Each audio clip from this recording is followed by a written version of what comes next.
ভাই রাখেন রাখেন রাখেন, দাঁড়ান একটু শুনেন। ভারতকে নিয়ে ভিডিও বানায় বলে ভারত আমাকে গালি দেয়। আপনি আমার বাংলাদেশি ভাই বেরাদার, আপনি কি গালি দিবেন? গালি দেওয়ার আগে কথাটা আমার শুনেন।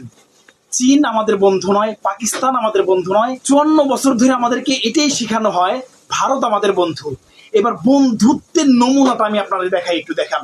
স্ক্রিনে দেখেন, স্ক্রিনে দেখেন, এই স্ক্রিনে দেখেন। বাংলাদেশের কোনো টিভি চ্যানেল ভারতে চলে না। রাষ্ট্রীয়ভাবে তারা কোনো স্বীকৃতি দেয় না, অনুমোদন দেয় না। বাংলাদেশি কোনো টিভি চ্যানেল ভারতে চলে না। অথচ ভারতের প্রায় 60 থেকে 70টা টিভি চ্যানেল বাংলাদেশে চলে। একবারে মনে করেন যে এই যে দাঁড়ায় মুততে পারে না ওই বয়সী পোলাপান থেকে শুরু করে ওই যে বুইরা কাকা পর্যন্ত ভারতীয় টিভি চ্যানেলগুলো আমরা দেখি। মনে হয় না ভাই, গায়ে এরকম দেশপ্রেমের পোশাক থাকলে কিন্তু দেশপ্রেমিক হয়ে যায় না। এই কলিজার মধ্যে দেশপ্রেম থাকতে হয় দেশের প্রতি, তাইলে দেশপ্রেমিক হওয়া যায়। আজকের থেকে, এখন যদি এই ভিডিওটা দেখেন আপনি, এখন থেকে আপনি ভারতকে বয়কট করবেন।